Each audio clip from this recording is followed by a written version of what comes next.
Superstition by Barrie Mahoney. Well, here we go again. Another Friday the 13th.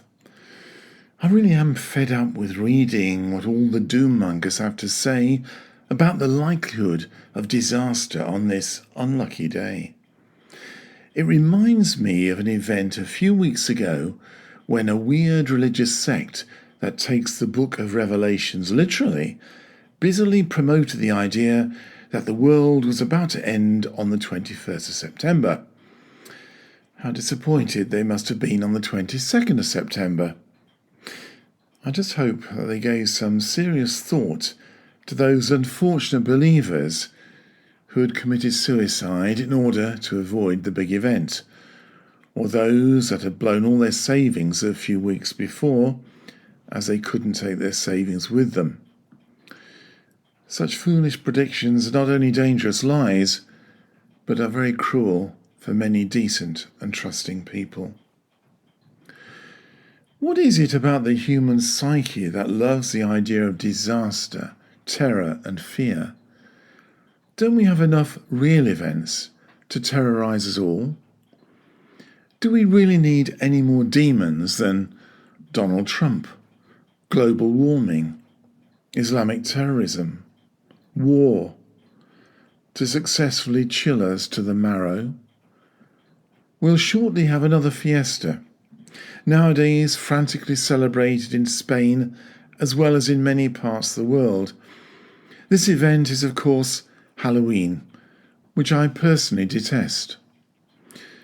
Gone are the days when it involved drawing, a few spooky pictures, hollowing out a pumpkin, making masks with the kids, with a spot of apple bobbing thrown in for good measure. We now even have an event that to many is little more than the celebration of evil, an opportunity to drink excess alcohol, as well as putting kids in danger. A few years ago, the idea of Halloween, as opposed to the highly religiously significant All Saints' Day, was hardly recognised, let alone celebrated, in Spain and the Canary Islands. A commercial opportunity for shops to sell more imported rubbish? Yes, most certainly. But is this kind of celebration healthy, let alone desirable? It is simply a case of each to their own, I guess. But I'm having none of it.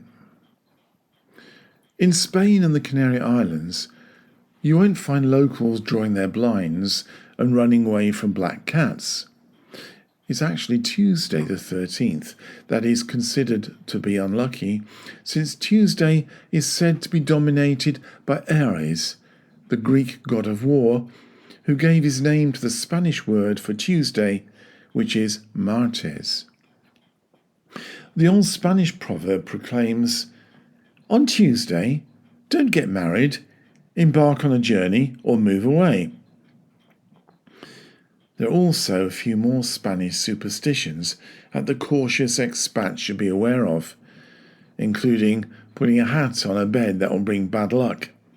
And this superstition is believed to have come from a time when people believed that evil spirits lived in people's hair, which could be transferred from the hair to the hat and then to the bed, leaving unfortunate souls open to ghost attacks during the night. One superstition that I'm not too keen on in Spain is that cats have only 7 and not 9 lives, as in the UK. Sadly, cats in Spain and the Canary Islands have to be much more careful, since there are 2 lives short. I now know never to give a knife as a gift. Spanish tradition states that buying knives or scissors symbolize the cutting of ties and relationships. So if you gift newlyweds with knives, they'll break up. It's that pity really, because I'd planned to give a set of kitchen knives to a lovely couple as a wedding gift, so it'll just have to be a toaster after all.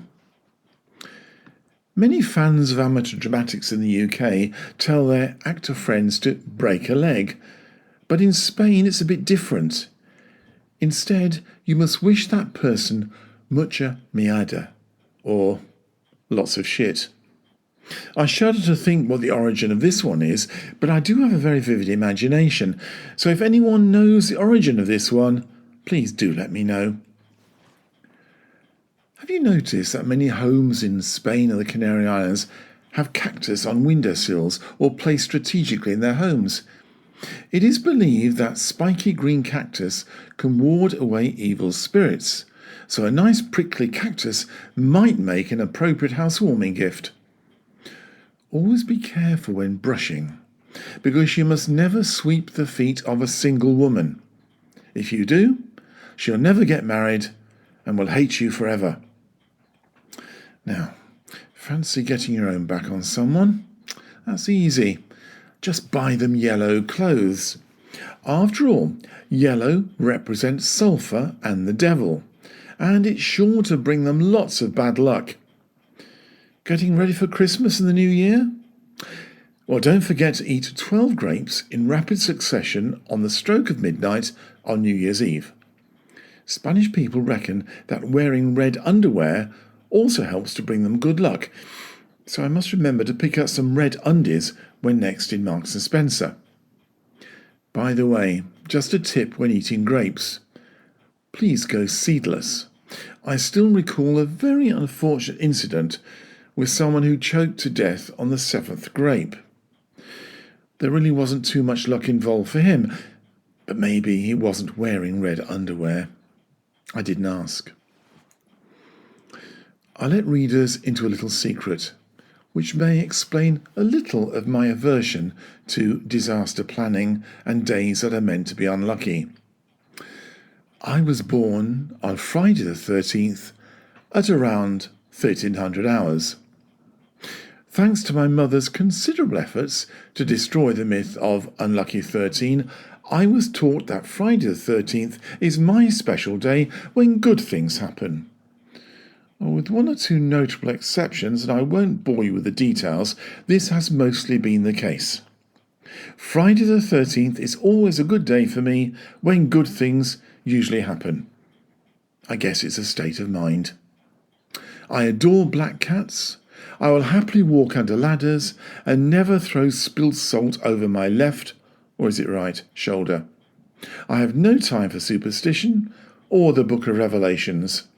Come on, let's do reality instead. Have a great Halloween. You have been listening to Superstition by Barrie Mahoney, which is part of the Letters from the Atlantic series. If you'd like to find out more about me and my books, please go to my website www.barriemahoney.com. And thank you for listening.